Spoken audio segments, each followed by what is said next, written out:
Okay, thanks for welcoming me here. So I have one main topic I'm going to talk about, but I also have some announcements to make. So one thing we just thought about recently is if you guys can submit us questions, because we do a lot of these continuing education classes, and if folks have questions about laws and regs that they want answered and maybe you don't want to answer or ask out in a setting like this, or you think of it later, you could submit those questions to us. Also, we were thinking, we're always trying to come up with interesting stuff for laws and regs, which is not very interesting. So it's a good thing that Greg and I are on first because, late in the day, these laws and regs talks can get kind of bad. So submit your questions to us also. If you have like a topic you'd like us to cover, you could submit that too to us, and we can try to do that in the future. So if you had any questions, we could just do a short little 15 or 20 minute presentation and answer the questions that you guys sent in. But actually, I'm going to go forward. Let me go back. So submitting those questions, you can submit them to the website, the Ag Commissioner at countyofnapa.org. Submit those to us, and we can work on that.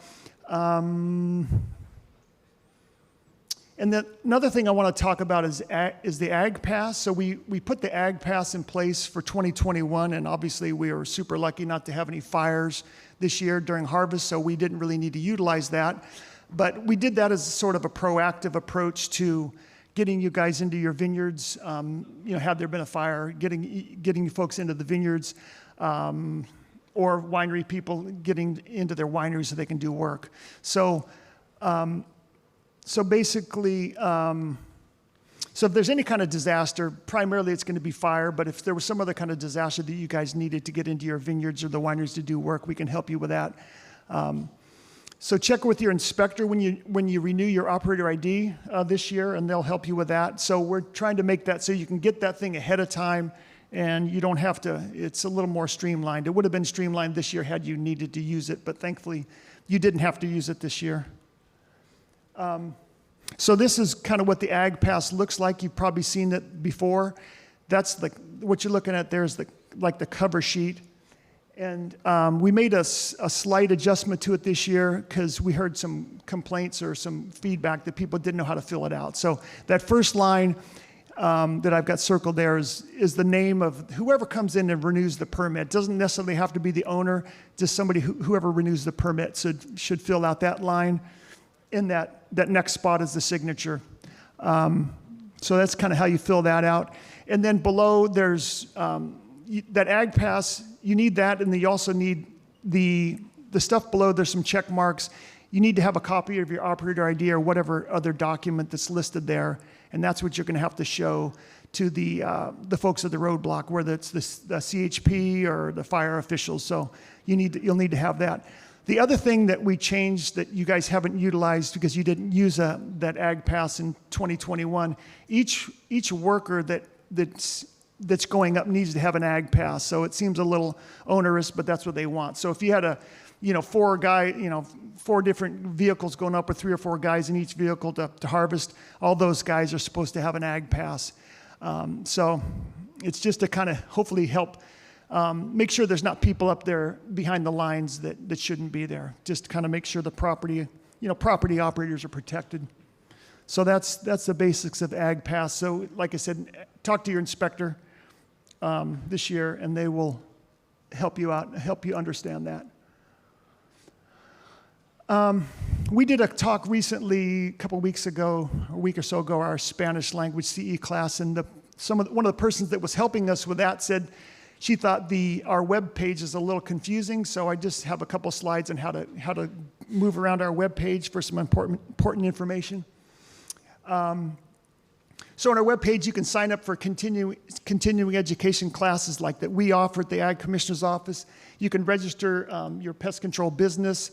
You can pay online now. You can sign up for our newsletter, or and there's various other things on that website, like all the crop reports go back to the 1920s, and a lot of just all the programs are there. So that's the main screen. I think you can find the Ag Commissioner webpage, and there's several tabs up on top. And that one that says events, that's the one you click on if you want to sign up for continuing continuing education classes. And then if you go through that, you'll find out we have a class coming up on Wednesday, December 8th. That'll be a virtual class. And if you work through that, then there's a way to register online for that. So that's how you'll move through that. We just revamped the website. Somebody at the county that oversees the websites generally kind of changed everything to streamline things, but it made it more difficult. So Summer in our office kind of cleaned things up so it's more user-friendly again. And then there's another tab up there for business registration. So if you have to register your pest control business, there's a spot for that. And then on that main screen, you can register your pest control business or register your farm labor contractor business or whatever. And then I don't have any more slides on that, but it'll take you through to a place where you can pay online as well. And then on that program tab, just below that, there's all the different programs. Like if you have questions about farmers markets or pesticide use enforcement, or the weights and measures programs is listed there, and then pest and disease. If you had questions about vine mealybug or glassy wing sharpshooter, various pests, you'll find it there. One last thing to talk about is at the bottom of that main page, it says sign up for the newsletter. So you can sign up for the newsletter and you'll get on our mailing list for, electronic mailing. So we send quarterly newsletters out, and we also will send out information for when we have container recycling days or continuing education classes. So you'll want to sign up for the newsletter. But generally, if you sign up for that, you're going to get everything. So we can't pick and choose. We can't just send you things for container recycling day or continuing education. So if you're on that, you'll get everything. So we try not to send too much stuff out. Like I say, we send out quarterly newsletters. And if there's regulation changes or container recycling, we'll send that out. So that's the way to sign up for that. By way of announcement, I just want to do a little update on the container recycling program, which you've all participated in. So this is a picture of Calistoga Yard. We've kind of transitioned to the Calistoga Yard. It used to always be at Yountville, so we have it at Calistoga Yard because there's more room up there, even though it's not a great location. So if you're participating at that Calistoga Yard, just be careful coming down the Silverado Trail, especially if you're coming from the south. It's kind of a dicey little corner there. But anyway, this is at the beginning of the morning when we're first there at 8 o'clock. We get a few containers in, and then it starts building up, and we start filling in that space. And then that's a full day right there. That was probably in the fall of 2019 or 2020. Not sure exactly when that was, but that's a good collection right there. But we appreciate you guys participating in that. So we have some statistics. That the one we did in October of just this October was our 53rd event we've done over the years, and you guys brought in about almost 19,000 pounds of plastic to that event. And there was like 67 participants, mostly growers, but agency people like cities and county staff can bring in material, as well as golf courses. And some people made multiple trips. The big vineyard management companies, they may have come in 3 or 4 times. So, and since the program, we've brought in about 600,000 pounds of plastic since 1994. So thanks again for all your participation on that. We just help keep that stuff out of the landfills, and so it's a good program, and it doesn't cost you guys anything. You pay a little bit in when you buy your pesticides. There's a little surtax on that to fund that program. So the main topic I'm going to talk about today is just a little update on pesticide decontamination requirements. Andre, a lot of you know Andre in our office. He put this together. So he put that kind of gross picture of somebody's hands who probably maybe didn't have access to decontamination. So that's what happened to those folks. And the other little caveat on this, Andre put this together, so if I stumble a little bit, I don't usually like to do other people's presentations. But it's pretty straightforward.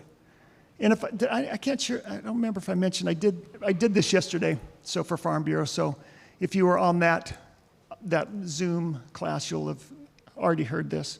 but you'll still get your credits today if you need credits. So decontamination. So these are the kind of topics. So when is it required? What are those decontamination items?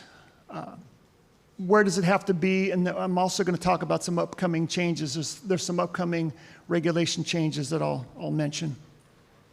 And then if you have any questions, I can try to answer those questions.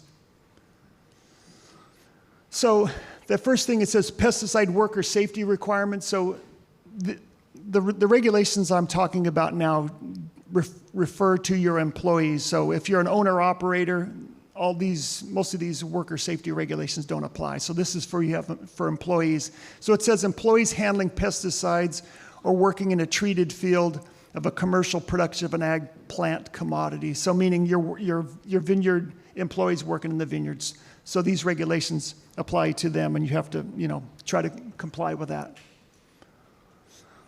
And the other little caveat is for people that are doing non-agricultural work, like structural operators or maintenance gardeners, they have to have decontamination facilities, but only for danger or warning pesticides.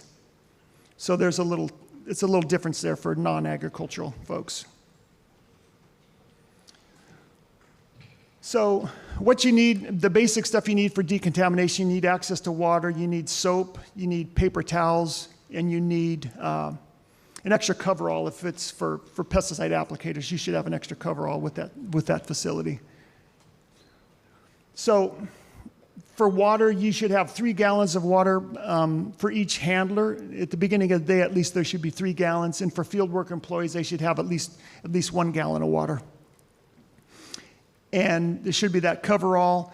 Soap, it can be like liquid soap, it could be a bar soap, but it can't be, hand sanitizer doesn't suffice. I guess you could have hand sanitizer, but it doesn't suffice for the soap. And then you need the single-use towels. And we would recommend having it in some kind of box or some kind of Tupperware box or something like that at the mixed load site, because we need you to have it all together. It can't be scattered here and there. Sometimes we'll do inspections and the applicator will say, oh, I got it. Oh, the soap's in my truck, or the paper towels are over by the barn. So they got to have all that stuff together at one location so they have access to that when they need those supplies. And another little piece to decontamination, if the pesticide label calls for protective eyewear, they need to have a pint of eye wash water readily available. So on their tractor, I think I have a picture here, or on their person. So they need to have a pint of water if the label calls for eye protection. But generally we say, just don't worry what the label says. You should always have that eye wash available, so you don't have to worry. Do I need it now or do I not need it now?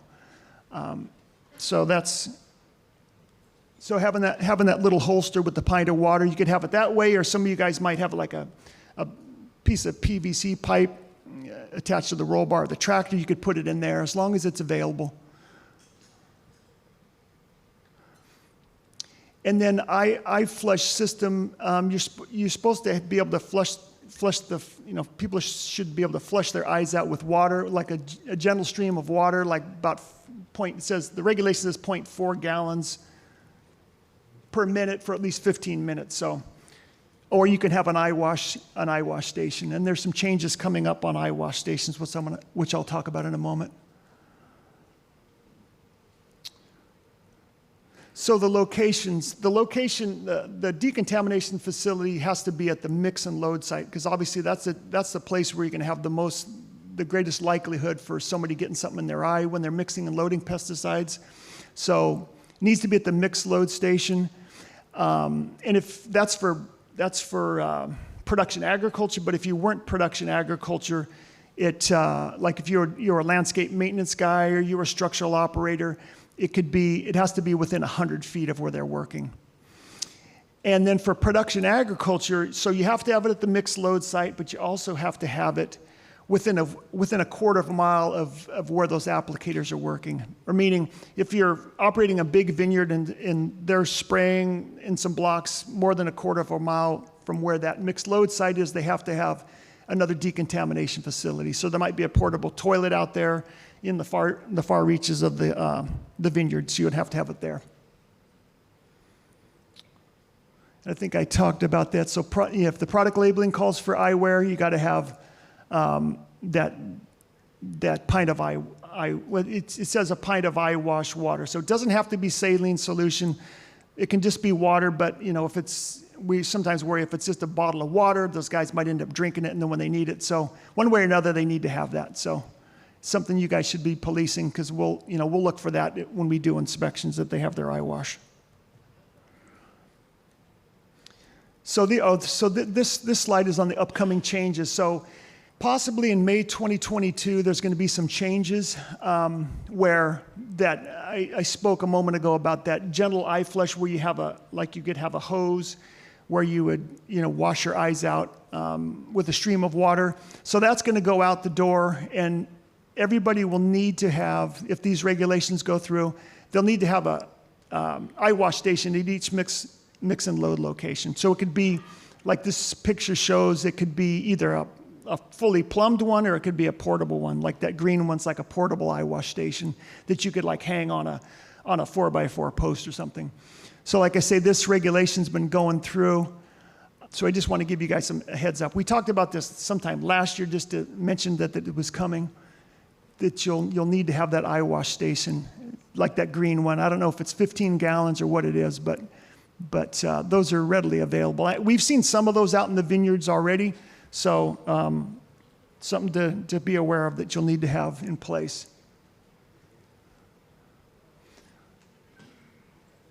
And so this slide is just indicating that everybody's going to have to follow that same rule, whether they're structural operators or maintenance gardeners or the production ag folks. So the rules will be the same for everybody. So any questions on any of that worker safety stuff relative to decontamination stuff? Oh boy, I did my job apparently. So, oh yes. Your experience, what's the best way for somebody in coveralls to have eye wash attached to them?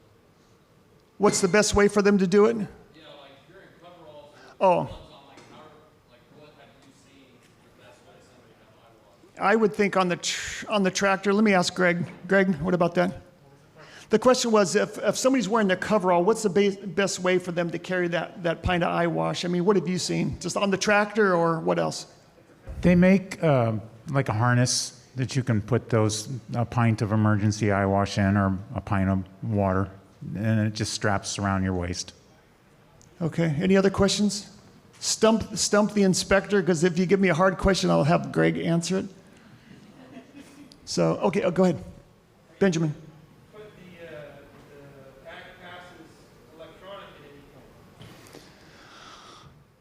That's up to the fire officials, and they weren't going for that. So I mean, they're electronic. You can print it out and you can get it yourself. But they want to have hard copies out in the field, which I know it's a lot. If a company like your size, if you got tons of guys going up to harvest, I mean, we can look into that. But for now, they want to have something in hand. I mean, I think it's a little crazy that each individual has to have one, but. They're just trying to protect the interests of homeowners that are up in those areas and make sure guys aren't running around, looting or doing whatever they might want to do. So, any other questions? All righty. Well, thank you. So, Greg Music's going to talk. Well, you're going to introduce Greg, aren't you? Thank you, John.